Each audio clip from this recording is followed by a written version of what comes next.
નમસ્કાર વિદ્યાર્થી મિત્રો. ગયા લેક્ચરમાં આપણે સીન 1નો અભ્યાસ કર્યો હતો. આજે સીન 2. સીન 1માં છેલ્લે અરુણિમા જે હોય છે તે ટ્રેનના તેનો પગ લેફ્ટ લેગ ટ્રેનના પાટા ઉપર પડે છે અને કપાઈ જાય છે. પછી તે છેલ્લે અંધારામાં જે ટ્રેનની પાછળની જે લાલ લાઇટ હોય છે તે અંધારામાં મન પડી જાય, ઓઝલ થઈ જાય ત્યાં સુધી જોતી રહે છે અને પછી બેભાન થઈ જાય છે. આજે scene 2. I was admitted to AIIMS, Delhi on the intervention of the PM. Intervention એટલે હસ્તક્ષેપ, દરમિયાનગીરી. મને પીએમની હસ્તક્ષેપથી મને એમ્સ દિલ્હી, જે ઓલ ઇન્ડિયા મેડિકલ સાયન્સ જે હોસ્પિટલ છે દિલ્હીમાં આવેલી છે, ત્યાં મને દાખલ કરવામાં આવી. The Indian government would bear the entire cost of my treatment.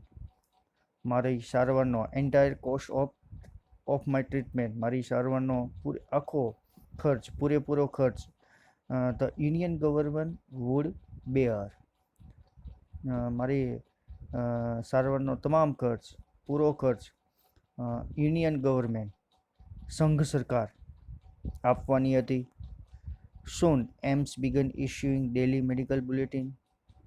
તરત જ એમ્સે ડેઇલી મેડિકલ બુલેટિન, દૈનિક ટૂંકો અહેવાલ બિગન ઇશ્યુઇંગ આપવાનું શરૂ કર્યું. તરત જ એમ્સે ટૂંકો અહેવાલ, મારો ટૂંકો અહેવાલ પ્રગટ કરવાનું શરૂ કર્યું. On my status I was told. મારા સ્ટેટસનું, જે મારો ટૂંકો અહેવાલ હતો, હું કેવી છું, કેવી નહીં, મારી તબિયત કેમ છે, વગેરે વગેરે, તે ટૂંકો અહેવાલ જે છે તે એમ્સ આપવાનું શરૂ કરે છે. I was told that.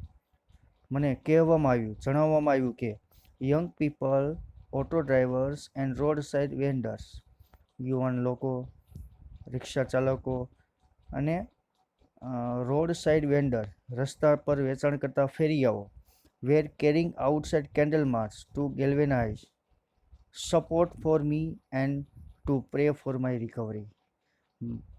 Pray for my recovery, હું જલ્દી સાજી જાઉં તે માટે, અને galvanize support me, અને મને સમર્થન આપવા માટે. galvanize એટલે સમર્થન આપવા માટે.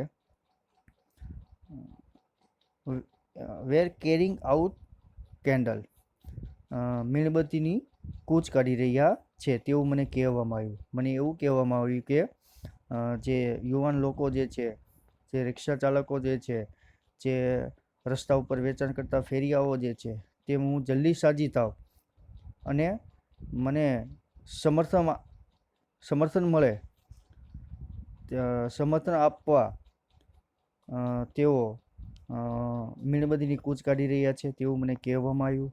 With the help of the best, the latest technology, gradually, શ્રેષ્ઠ અને અત્યાધુનિક ટેકનોલોજીથી મદદથી સારવારને મેં હકારાત્મક, with the help of the best, સારામાં સારી, અત્યાધુનિક, the latest technology, gradually, આધુનિક ટેકનોલોજીથી I started responding to the treatment.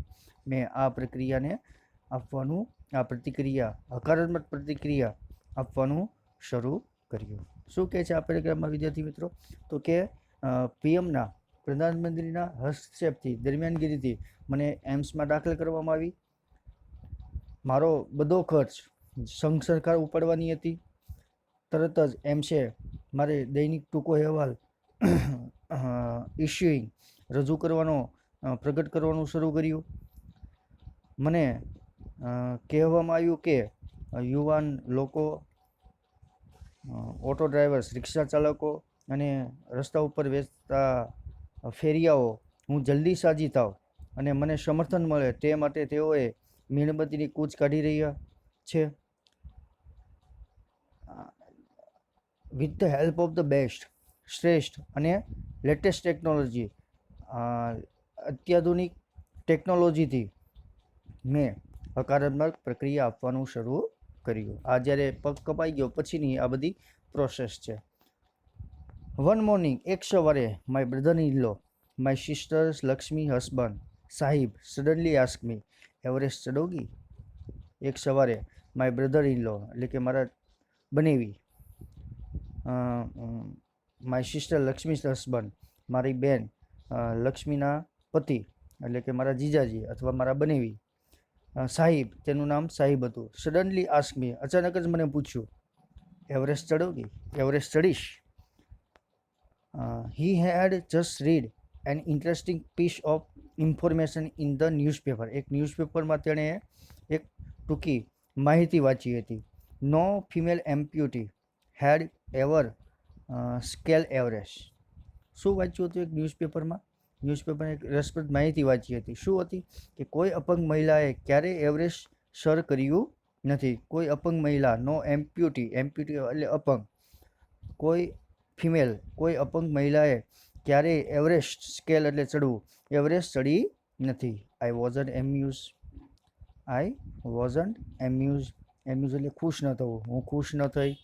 I have lost a leg, મેં પગ ગુમાવ્યો છે. And you are talking of Mount Everest, અને તમે માઉન્ટ એવરેસ્ટની વાત કરી રહ્યા છો. I started talking to myself, હું મારી જાત સાથે વાત કરવા લાગી. If I could take a shot at Everest and success, take a shot અહીંયા ઇડિયમ પ્રેસ છે, પ્રયત્ન કરવો. જો હું એવરેસ્ટ ચડવાનો પ્રયત્ન કરીશ અને એન્ડ સક્સીડ અને સફળ થઈશ, I would become the first female amputee to hold that record. અહીંયા બીજું જે hold a record, idiom phrase છે, હોલ્ડ અ રેકોર્ડ, સિદ્ધિ પ્રાપ્ત કરવી. જો હું એવરેસ્ટ ચડવાનો પ્રયત્ન કરીશ અને સફળ થઈશ તો હું પ્રથમ અપંગ મહિલા કે એવરેસ્ટ ચડવાનો વિક્રમ મારા નામે નોંધાશે. I thought about it for some time, હું થોડા સમય માટે થોડીક વાર મેં વિચાર્યું. And then I convey to સાહેબ, અને મેં કન્વી ટુ સાહેબ my willingness to take up the challenge. And I convey એટલે જણાવવું. એન્ડ આઈ કન્વે ટુ સાહેબ, મેં સાહેબને, મારા જીજાજીને જણાવ્યું. માય વિલિંગનેસ એટલે રાજીપો. To take up the challenge, મેં આ પડકારને વિલિંગનેસ, મેં આ પડકારને રાજીપો માટે મેં મારા સાહેબને જણાવ્યું કે આ પડકાર લેવા માટે તૈયાર છું. ઠીક હે હમ કરેંગે. શું કહે છે? સારું, હું ચડીશ, હું કરીશ. આઈ સેડ, મેં કહ્યું. I now had something to look forward to નું ઇડિયમ પ્રેસ છે, અપેક્ષા રાખવી, પ્રતીક્ષા કરવી. હવે મારી પાસે અપેક્ષા રાખવા માટે અ મિશન એક જીવન લક્ષ્ય, અ ગોલ એક ધ્યેય, અ રીઝન ટુ ડ્રીમ અને સપના જોવાનું એક કારણ હતું. હવે મારી પાસે શું હતું? એક જીવનનું ધ્યેય હતો, એક લક્ષ્ય હતું, એક સપના જોવાનું કારણ હતું. It was not going to be easy, તે સહેલું બનવાનું ન હતું. જે મેં આ ચેલેન્જ લીધી છે તે સહેલી બનવાની ન હતી. But throughout my life nothing had come easy, પણ મારા જીવનકાળ દરમિયાન મને કશું સરળતાથી મળ્યું ન હતું. આ પેરેગ્રાફમાં એવું કહેવા માંગે છે કે એક સવારે તેના જીજાજી જે છે, તેના બનેવી, તેના બેન લક્ષ્મીના હસબન્ડ સાહિબ છે તેનું નામ, તે આવે છે અને કહે છે એવરેસ્ટ ચડી ગઈ. એવું કહે છે આ સાહેબ કે મેં એક ન્યૂઝપેપરમાં વાંચ્યું છે કે કોઈ અપંગ મહિલા ક્યારેય એવરેસ્ટ ચડી નથી. મને ગમ્યું નહીં, મેં પગ ગુમાવ્યો છે અને તમે એવરેસ્ટની વાતો કરી રહ્યા છે. તેની જાત સાથે વાતચીત કરવા લાગે છે, જાત સાથે વાત કરવા લાગે છે અને વિચારે છે જો હું એવરેસ્ટ ચડીશ, ટેક અ શોટ, જો હું એવરેસ્ટ ચડવાનો પ્રયત્ન કરીશ અને સફળ થઈશ તો હું એવી પહેલી મહિલા બની જઈશ કે જે એવી પહેલી મહિલા બનીશ, અપંગ મહિલા બનીશ જે સર કરવાનો, એવરેસ્ટ ચડવાનો વિક્રમ મારા નામે નોંધાશે. મેં થોડી વાર એવું કહે છે કે મેં થોડી વાર વિચાર્યું અને પછી મેં મારા સાહેબને જણાવ્યું કે હું આ ચેલેન્જ પડકાર લેવા માટે રાજી છું. પછી કહે છે કે હા હું ઠીક હે હમ કરેંગે. મેં કહ્યું હવે મારી પાસે અપેક્ષા રાખવા માટે એક જીવન લક્ષ્ય હતું, એક ધ્યેય હતું, એક સ્વપ્ન જોવાનું કારણ હતું. તે સરળ એક સહેલું ન હતું, પણ મારા જીવન દરમિયાન મને ક્યારેય કોઈ વસ્તુ સરળતાથી મળી ન હતી તેવું આ અરુણિમા કહે છે. આઈ felt like I was Born again. મને એવું લાગ્યું કે મારો ફરીથી જન્મ થયો છે એવું તે અનુભવી રહી હતી. Then I started waiting for my artificial limb to arrive. હવે હું મારો આર્ટિફિશિયલ લિમ્બ એટલે પગ, હાથ કે પગ હવે મારો આર્ટિફિશિયલ પગ, કૃત્રિમ પગ પહોંચવાનો હું રાહ જોઈ રહી હતી. When it finally arrived, જ્યારે તે પહોંચી ગયો, I was overjoyed. જ્યારે મારો પગ, કૃત્રિમ પગ જે છે તે પહોંચી ગયો ત્યારે હું ખૂબ આનંદિત બની. The artificial leg almost like my real leg. આ જે આર્ટિફિશિયલ લેગ હતો તે મારો જે ખરેખર જે પગ હતો, કુદરતી પગ, તેની જેવો જ લાગતો હતો. I could hardly feel the difference. મને ભાગ્યે જ કંઈ અલગ દેખાતું આર્ટિફિશિયલ લેગમાં અને રિયલ લેગમાં. ભાગ્યે જ મને કોઈક ભેદ અનુભવાતો. I had started falling in love with his strange, whom I was wedded for life.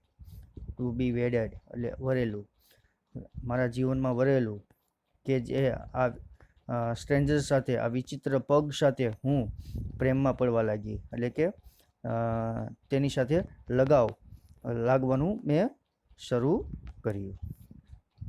I had set my eyes on a mountain. મેં પર્વતને મારું લક્ષ્ય બનાવ્યું. And I needed to prepare myself with the help of the stranger.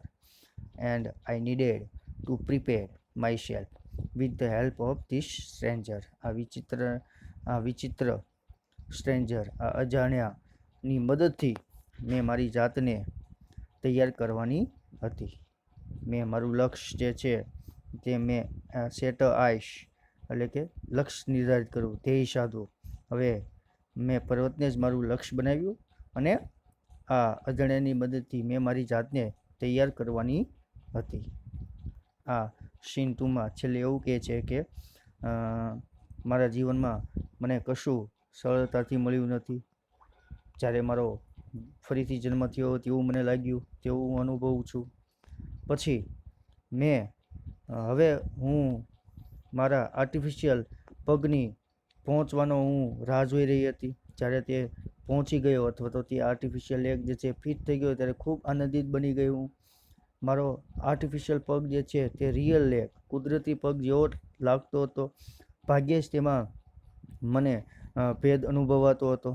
મેં આ અજાણ્યા સાથે કે જે મારા જીવનમાં વરેલું છે, હવે તે અજાણ્યા સાથે મેં લગાવ કેળવવાનું શરૂ કર્યું. મેં મારું લક્ષ્ય પર્વતને જ બનાવ્યું અને આ અજાણ્યાની મદદથી મારી જાતને તૈયાર કરવાની જરૂર હતી.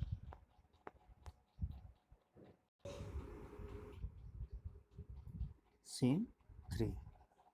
સીન 2માં આર્ટિફિશિયલ લેગ તૈયાર થઈ ગયો છે, ફિટ થઈ ગયો છે અને હવે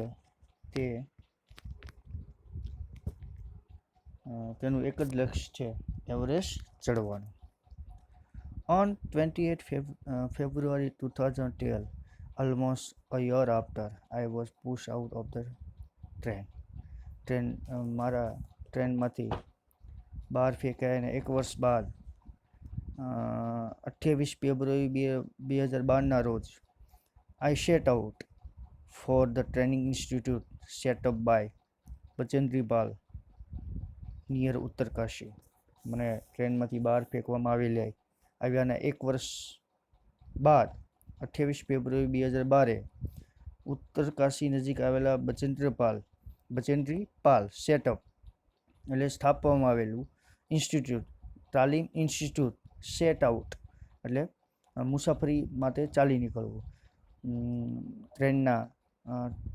મને ટ્રેનમાંથી બહાર ફેંકાઈને 1 વર્ષ બાદ 28 ફેબ્રુઆરી 2012 રોજ હું ઉત્તરકાશી નજીક આવેલા બચેન્દ્રી પાલ દ્વારા સ્થાપવામાં આવેલા ટ્રેનિંગ ઇન્સ્ટિટ્યૂટમાં માટે હું ટ્રેનિંગ લેવા માટે ચાલી નીકળી. I call up Bachendri Pal to tell her that we had reach Uttarkashi. હું જ્યારે ઉત્તરકાશી પહોંચી ગઈ ત્યારે મેં બચેન્દ્રી પાલને તે જાણ કરવા માટે મેં ફોન કર્યો. She was surprise at how quickly I had reach. હું આટલું ઝડપી કેમ પહોંચી ગઈ તે બચેન્દ્રી પાલને આશ્ચર્ય થયું. આફ્ટર ધીસ આ પછી માય કોન્ફિડન્સ સ્કાય રોકેટ એટલે વધી જવો. આ પછી મારો આત્મવિશ્વાસ ખૂબ વધી ગયો. Bachendri Pal always pump fresh confidence in મી.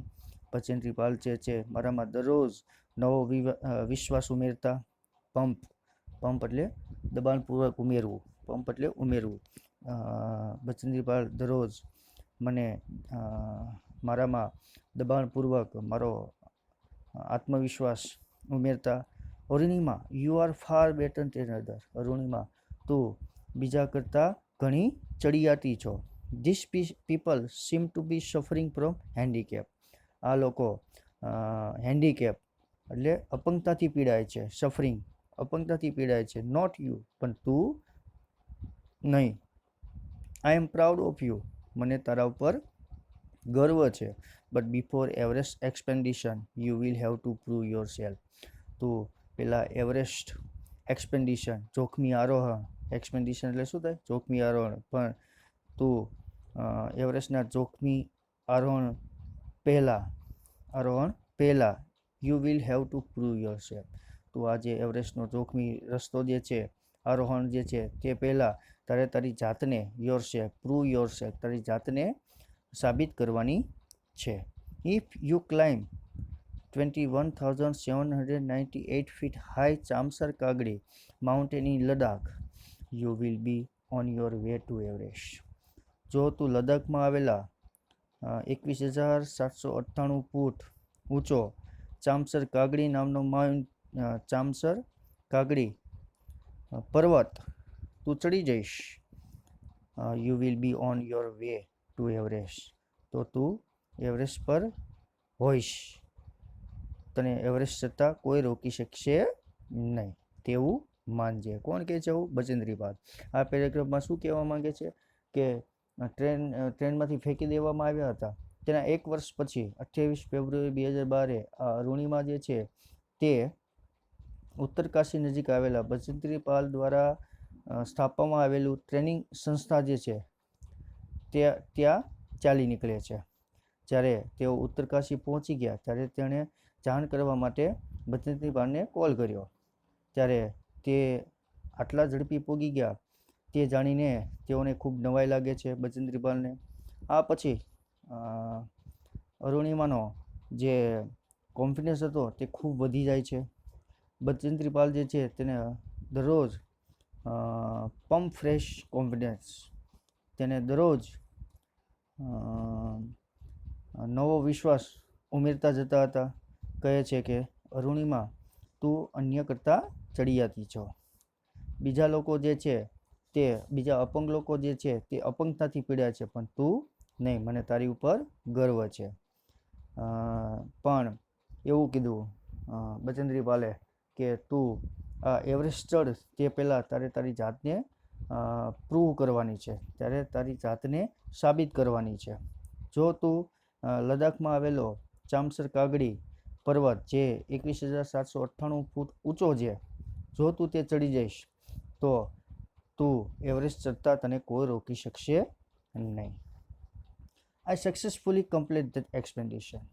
મેં આ પ્રવાસ જે છે એક્સપેન્ડિશન સાહસિક પ્રવાસ જે છે તે મેં પૂરો કર્યો. By the time we reach the base camp એટલે કે જે એની પછી જે ચઢાણ હોય ને એ બેટા થોડુંક અઘરું હોય. કેવું હોય? અઘરું હોય. એની પછીનું જે ચઢાણ આવે છે તે ત્યાં બેઝ કેમ્પ હોય, જેથી તમે આગળના ચઢાણ માટે જરૂરી તૈયારી કરી શકો. બરાબર, ત્યાં આરામ તમે કરી શકો છો આ બેઝ કેમ્પ પાસે. એટલે કે અમે base camp situated at 18,000 feet. 16 of the 19 member of the team had retired by the time we reached the base camp. અમે આ કયો પર્વત ચડે છે? ચામસર કાગડી. ક્યાં આવ્યો છે? લદ્દાખમાં. તેના અમે બેઝ કેમ્પ ઉપર પહોંચ્યા. સિચ્યુએટેડ એટ 18,000 feet, જે 18,000 ફૂટ ઊંચો આવેલો છે. 16 of the 19 member of the team had retired. અમે 19 સભ્યો હતા, તેમાંથી 16 લોકો જે હતા, 16 સભ્યો તે નિવૃત્ત થઈ ચૂક્યા હતા. એટલે કે અમે ટોટલ ચડવાવાળા ચામસર કાગડી ચડવાવાળા કેટલા લોકો હતા? તો કે 19. આમાંથી કેટલા નિવૃત્ત થઈ ગયા? 16 જણા. હવે કેટલા બચ્યા? 3. Bachendri Pal greeted me at the base camp. બચેન્દ્રીપાલે મને ગ્રીટેડ મી બેઝ કેમ્પ પર અભિવાદન કર્યું. મેરી શેરની. શું કહીને અભિવાદન કર્યું? મેરી શેરની. She said and took me in her warm embrace. તેમણે મને એવું કહ્યું, મેરી શેરની એમ કરીને તેઓ વાર્મ એમ્બ્રેસ એટલે ભેટી પડવું. એમ્બ્રાસ એટલે શું થાય? ભેટવું. તેઓ મને ભેટી પડ્યા. In the evening Bachendri Pal announce that I was finally ready for Everest. In evening સાંજે બચેન્દ્રીપાલે જાહેર કર્યું કે I was finally ready for Everest. હું એવરેસ્ટ ચડવા માટે તૈયાર હતી. શી also Azure me that she wood talk to the official at Tata steel four sponsoring my Everest dream. She Azure me that, તેમણે મને ખાતરી આપી કે તેઓ મારા સ્વપ્નને સાકાર કરવા, માય એવરેસ્ટ ડ્રીમ, મારા સ્વપ્નને સાકાર બનાવવા માટે હું ટાટા સ્ટીલના અધિકારીઓને, ઓફિશિયલ્સ એટ ટાટા સ્ટીલના અધિકારીઓ સાથે વાત કરશે તેવું તેણે ખાતરી આપી. કોણે? બચેન્દ્રીપાલે. શું ખાતરી આપી? કે તારું જે આ માઉન્ટ એવરેસ્ટ ડ્રીમ છે, તારે જે માઉન્ટ એવરેસ્ટ ચડવાનું જે તારું સપનું જે છે તેને સાકાર કરવા માટે, તેને પૂરું કરવા માટે તે ટાટા સ્ટીલના અધિકારીઓ સાથે વાત કરશે. તો બીજા પેરેગ્રાફમાં વિદ્યાર્થીઓ એવું કહેવા માંગે છે કે પહેલા પેરેગ્રાફમાં બચેન્દ્રીપાલ એવું કહે છે કે તારે પહેલે એવરેસ્ટ ચડ તે પહેલાં તારે તારી જાતને શું કરવાનું છે? સાબિત કરવાની છે. એટલે તારે પહેલાં લદ્દાખમાં આવેલો ચામસર કાંગડી નામનો પર્વત જે છે તે તારે ચડવો પડશે. તે આ જે પ્રવાસ જે છે તે સફળતાપૂર્વક પૂરો કરે છે. જ્યારે તે બેઝ કેમ્પ ઉપર પહોંચે છે, આરામગૃહ કહેવાય, જે 18,000 ફૂટ આવેલો છે, ત્યારે તેઓ 19 મેમ્બર હતા. એમાંથી 16 લોકો જે છે તે નિવૃત્ત થઈ ચૂક્યા હતા. બેઝ કેમ્પ ઉપર બચેન્દ્રીપાલે તેનું અભિવાદન કર્યું. મેરી શેરની કહીને તેણીને ભેટી પડે છે. સાંજે બચેન્દ્રીપાલ જે છે તે જાહેર કરે છે કે તે એવરેસ્ટ ચડવા માટે તૈયાર છે અને ખાતરી આપી કે તારા આ સ્વપ્નને પૂરું કરવા માટે અમે ટાટા સ્ટીલના અધિકારીઓ સાથે વાત કરશે.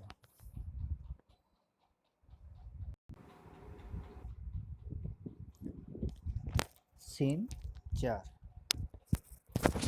સીન 3માં તે હવે એવરેસ્ટ ચડવા માટે તૈયાર હતી. સીન 4 શું કહે છે? I arrive at Everest base camp on 11th April 2013. હું 11 એપ્રિલ 2013ના રોજ એવરેસ્ટ બેઝ કેમ્પ પર આવી પહોંચી. Exactly 2 years had passed since I was thrown out the moving train. ચાલતી ટ્રેનમાંથી મને બહાર ફેંકી દીધી હતી તેના 2 વર્ષ પૂરા થઈ ગયા હતા. જે ચાલતી ટ્રેનમાંથી બહાર ફેંકી દીધી હતી તેના 2 વર્ષ પૂરા થઈ ગયા હતા અને 11 એપ્રિલ 2013 તે એવરેસ્ટના બેઝ કેમ્પ ઉપર પહોંચી. At the camp nobody seem to know that. આ બેઝ કેમ્પમાં આ બેઝ કેમ્પમાં જ્યારે જે એવરેસ્ટ ચડતી હતી ત્યારે કોઈને ખબર ન હતી that I had an artificial leg, મારે કૃત્રિમ પગ છે તે કોઈને ખબર હતી નહીં. વન ડે વાઇલ રિટર્નિંગ, જ્યારે અમે પાછા ફરતા હતા એક દિવસ, my left leg got wet with snow, મારો ડાબો પગ જે છે એ બરફને કારણે ભીનો થઈ ગયો હતો. Because I had slip a couple of time on the slippery surface, slippery એટલે લપસણી જગ્યાએ હું 1-2 વાર લપસી એટલે મારો પગ જે છે ડાબો પગ તે ભીનો થઈ ગયો હતો જ્યારે મેં પાછા ફરી રહ્યા હતા ત્યારે. Next morning I left the artificial leg out in the sun dry. બીજા દિવસે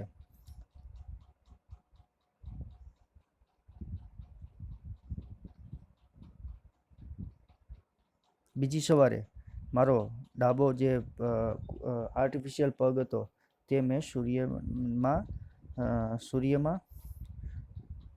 સૂકવવા માટે, સૂર્યના પ્રકાશમાં સૂકવવા માટે મૂક્યો,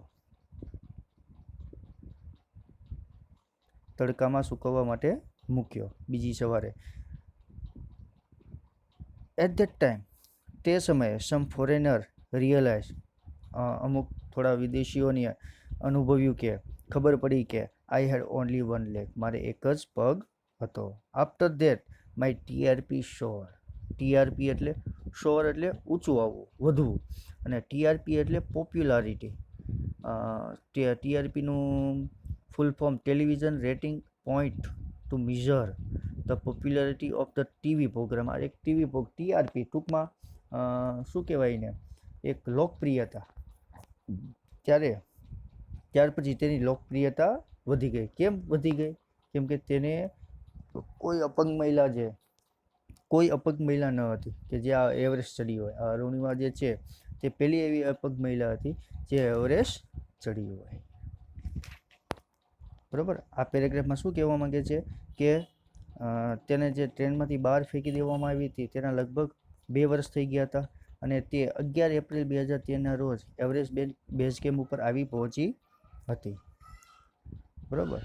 તેને આર્ટિફિશિયલ લેગ હતો તે કોઈને ખબર નહોતી. જ્યારે તેણી એક દિવસ પાછા ફરી રહ્યા હતા ત્યારે લપસણી જગ્યા ઉપર 1-2 વાર લપસી, તેથી તેનો જે ડાબો પગ હતો તે બરફના કારણે ભીનો થઈ ગયો હતો. બીજી સવારે તેણે આ પગને તડકામાં સૂકવવા માટે મૂક્યો ત્યારે અમુક જે ફોરેનર હતા, વિદેશીઓ, તેને ખબર પડી કે આને એક જ પગ છે. પછી તેની જે લોકપ્રિયતા હતી તે ખૂબ વધી ગઈ. In my final expedition two સાગરમાથા, head of the sea એટલે દરિયાના દેવ, the local name for the peak of Everest, Everest શિખર માટેનું સ્થાનિક નામ છે. શું નામ છે? દરિયાનો દેવ. In my final expedition two સાગરમાથા, નીમાકાંચા was my mountain guide, મારા અંતિમ ચડાણમાં, પ્રવાસના ચડાણમાં મારા નીમાકાંચા મારા પર્વતીય માર્ગદર્શન હતા. શું કહે છે કે મારા અંતિમ ચડાણ હતું સાગરમાથા. સાગરમાથા શું છે? તો કે એ દરિયાનો દેવ, એવરેસ્ટ માટેનું એક સ્થાનિક શિખર છે. એવરેસ્ટ શિખર માટેનું એક સ્થાનિક નામ છે દરિયાનો દેવ, સાગરમાથા. બરાબર. તે અંતિમ ચડાણમાં મારા જે માર્ગદર્શક હતા તે હતા નીમાકાંચા. He was a nice and helpful Nepali હતા. તેઓ ખૂબ જ સારા અને મદદ કરતા, હેલ્પફુલ નેપાળી માણસ હતા. who used to scold me at times when upset, જ્યારે હું અપસેટ થઈ જતી ત્યારે તે મને ખીજાતા પણ કરી અને ક્યારેક બોલતા પણ કરી. બરાબર. આમાં એવું કહે છે કે હવે તે સાગરમાથા છે, તે દરિયાના દેવ છે, કે જે નામ છે આ એક એવરેસ્ટ શિખર માટેનું સ્થાનિક નામ છે સાગરમાથા. તે અંતિમ ચડાણ હતું ત્યારે તેમના જે માર્ગદર્શન હતા તે હતા નીમાકાંચા. તે ખૂબ સારા અને હેલ્પફુલ, મદદ કરતા નેપાળી હતા. જ્યારે તે અપસેટ રહેતી ત્યારે તેને ખીજાતા પણ કરી. The last trek to the peak of Everest બિડી. એવરેસ્ટ શિખરની છેલ્લો રસ્તો શરૂ થયો. It was very dangerous. ખૂબ ભયાનક હતો, જોખમી હતો. નેરો પાથ, સાંકડો હતો. I slip and fell once. એકવાર હું લપસી ગઈ અને પડી ગઈ. Even my oxygen were running out. મારો ઓક્સિજન પર ખતમ થઈ રહ્યો હતો. I was struggling with my paining leg. પીડા આપતો પગ સાથે આઈ વોઝ સ્ટ્રગલિંગ. હું સંઘર્ષ કરી રહી હતી. My Sherpa said I must quite. મારી શેરપાએ મને કહ્યું કે છોડી દેવા કહ્યું, તારે જતું રહેવું જોઈએ, પાછું વળી જવું જોઈએ. But I knew that. પણ હું જાણતી હતી કે there was no going back. મારે પાછા વળવાનું નથી, તે હું જાણતી હતી. I push forward through my sherpa kept insisting that I should return. પણ મારા શેરપાએ મને પાછી વળી જવાનું, આઈ શુડ રિટર્ન, મારે પાછું વળી જવું જોઈએ. માય શેરપા કેપ ઇન્જિસ્ટિંગ એટલે ઇન્સિસ્ટ એટલે આગ્રહ કરો. મારી શેરપાનો આગ્રહ હતો કે હું પાછી વળી જાઉં. આઈ પુશ ફોરવર્ડ થ્રુ, છતાં મેં આગળ ધપતી જ રહી. આઈ પુશ ફોરવર્ડ, છતાં હું આગળ જતી જ રહી. મારી શેરપા મને એવું કહેતી હતી કે તારે પાછળ વળી જવું જોઈએ, એવો આગ્રહ રાખતા હતા. છતાં હું આઈ પુશ ફોરવર્ડ, હું આગળ ચાલતી રહી. I have enough oxygen to reach the summit and હોઇસ્ટ the country flag. મારી પાસે શિખર પર પહોંચવા માટે પૂરતા પ્રમાણમાં મારે શિખર પર પહોંચવા માટે અને દેશનો ઝંડો લહેરાવવા માટે, ફરકાવવા માટે પૂરતો ઓક્સિજન છે. What happen after words doesn't matter એનીમોર. ત્યાર પછી શું થશે તેનાથી મને કોઈ ફેર પડતો નથી, પણ હું આગળ ચાલીશ અને એવરેસ્ટ ચડીશ. આઈ ટોલ્ડ નીમાકાંચા ફર્મલી. મેં નીમાકાંચાને ફર્મલી મક્કમતાથી પૂછ્યું. રિમેમ્બર, યાદ રાખો, none can defeat you until you concede. None can defeat you until you concede. જ્યાં સુધી તમે હાર ન સ્વીકારો ત્યાં સુધી તમને કોઈ હરાવી શકતું નથી. જ્યાં સુધી તમે આ કોને કહે છે આ વાક્ય? નીમાકાંચાને, કે જે તેમના માર્ગદર્શક હોય છે, બરાબર. તેમને કહે છે કે જ્યાં સુધી તમે જ્યાં સુધી હાર ન સ્વીકારો ત્યાં સુધી તમને કોઈ હરાવી શકતું નથી. Yes, occasional failure will test you. Occasional એટલે પ્રસંગોપાત મળતી નિષ્ફળતાઓ, ફેલર્સ નિષ્ફળતાઓ, પ્રસંગોપાત મળતી નિષ્ફળતાઓ વિલ ટેસ્ટ યુ તમારી કસોટી કરશે. બટ કીપ ટ્રાઇંગ પણ પ્રયત્ન કરતા રહો. Some doors of opportunity will certainly open. સફળતાના કોઈક દ્વાર તો જરૂર ખુલશે. Then I could see him following me even as I continued to drag myself to the top. Then I could see him. પછી મેં જોયું કે him following me, તેઓ મારી પાછળ આવી રહ્યા હતા. Even as I continued to drag myself to the top. મેં મારી જાતને ખેંચવાનું શરૂ રાખ્યું. શું કહે છે? પછી મેં જોયું કે શિખર તરફ મારી જાતને ખેંચવાનું મેં ચાલુ રાખ્યું તો તે મારી પાછળ આવી રહ્યા હતા. કોણ? નીમાકાંચા. The drag continued till it finally happened. થોડી વાર ચાલુ, પછી પરાણે શરીરને ખેંચવું, આમ અંત સુધી ચાલ્યું. ઇટ ફાઇનલી હપન, આમ અંત સુધી ચાલ્યું. હવે શું કહે છે આમાં? તો કે છેલ્લો જે એક્સપેન્ડિશન હોય છે, છેલ્લી શિખરની જે કેડી હોય છે, સાગરમથા, તેના અંતિમ ચડાણમાં નીમાકાંચા જે હોય છે તે તેના માર્ગદર્શક હોય છે. તે ખૂબ સારા અને મદદ કરતા નેપાળી હોય છે. તે ક્યારેક ખીજાતા પણ ખરી. હવે તેઓ તેના અંતિમ રસ્તે હતા, એવરેસ્ટના અંતિમ રસ્તે. તે જે રસ્તો હતો તે ખૂબ જોખમી હતો, સાંકડો હતો. તે એકવાર લપસે છે અને તે લપસી પણ પડે છે અને ઓક્સિજન પર પૂરો થઈ રહ્યો હતો.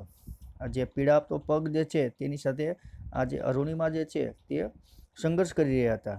ત્યારે શેરપાએ એને છોડી દેવાનું કહ્યું, પણ તેને ખબર હતી કે મારે પાછા વળવાનું નથી. શેરપાએ પાછા વળી જવું જોઈએ તેઓ તેને આગ્રહ પણ કર્યો, છતાં તે આગળ વધતી જ રહી. શું કહે છે કે મારી પાસે શિખર પર પહોંચવા અને દેશનો ધ્વજ ફરકાવવા સુધીનો પૂરતો ઓક્સિજન છે. ત્યારબાદ શું થશે મને તેની કોઈ પરવા નથી.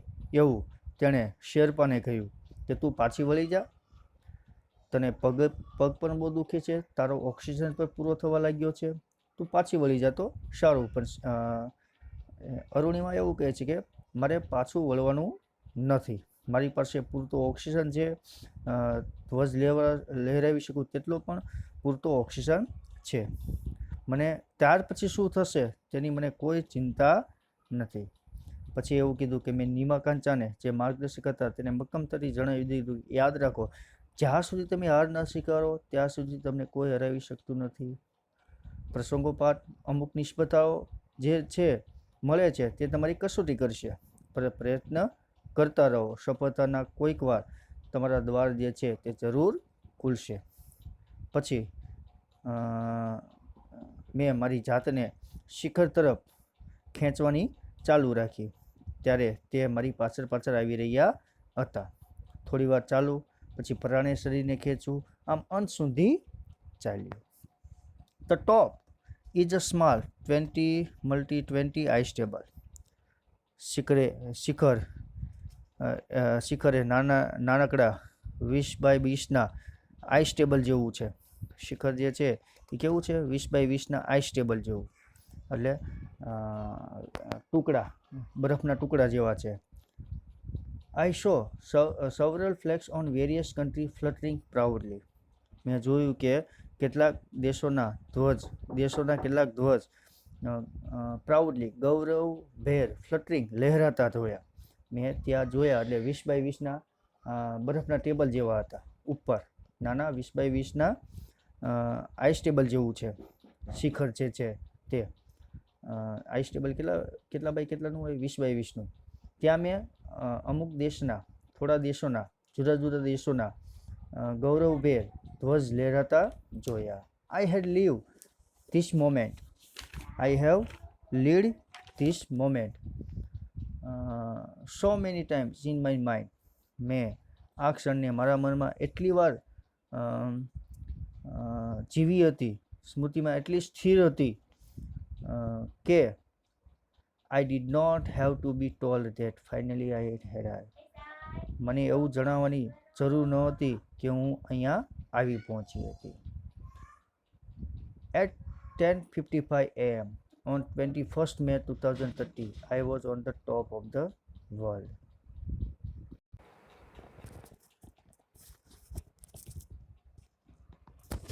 શું કહે છે કે I had lived this moment so many times in my mind. મેં આ ક્ષણને મારા મનમાં એટલી બધી વાર જીવી હતી, આ ક્ષણ મારા મનમાં એટલી બધી વાર સ્થિર હતી that I did not have to be told. મને એ જણાવવાની જરૂર ન હતી. To be told, finally I had arrived. અંતે હું આવી પહોંચી હતી. At 10:55 AM on 21st May 2013, I was on the top of the world. 21 મે 2013ના સવારના 10:55 હું દુનિયાના સર્વોચ્ચ શિખરે હતી. છેલ્લે તેઓ એવરેસ્ટ ચડી જાય છે ત્યાં 20x20ના બરફના ટેબલ જેવા હોય છે ઉપર. ત્યાં તેણે જુદા જુદા દેશોના ધ્વજો ફરકતા જોયા. છેલ્લે એવું કહે છે કે મેં આ ક્ષણને મારા મનમાં એટલી બધી સ્થિર હતી, એટલી બધી વાર જીવી હતી, સ્થિર હતી કે મેં એ જણાવવાની જરૂર જ ન હતી કે હું અંતે આવી પહોંચી હતી. અને 21 મે 2013ના સવારને 10:55 તે દુનિયાના સર્વોચ્ચ શિખરે હતી.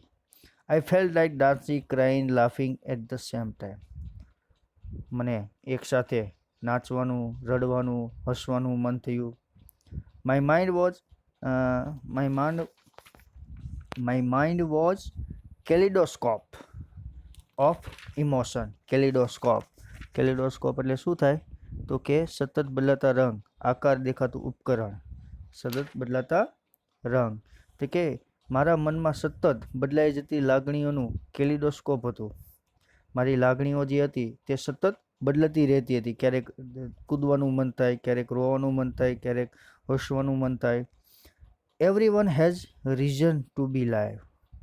દરેકને જીવતા રહેવા એક કારણ જોઈએ છે.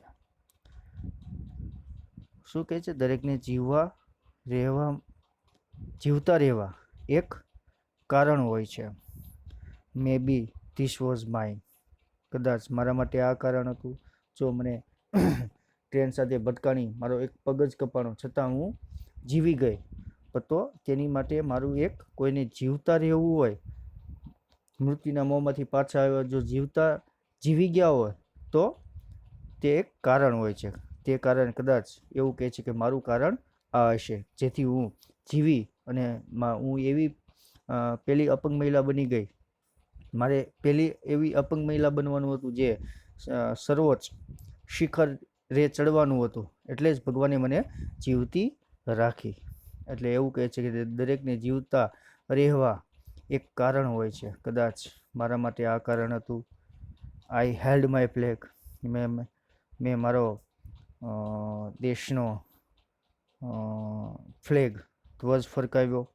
And raise both my hands high up to register my country record. મેં મારા દેશનો વિક્રમ નોંધાવા મારા બંને હાથ ઊંચા કરીને મારો ધ્વજ લહેરાવ્યો. વિદ્યાર્થી મિત્રો, અહીંયા આપણું આ યુનિટ 1 રીડ 1 જે છે તે પૂરું થાય છે. આભાર.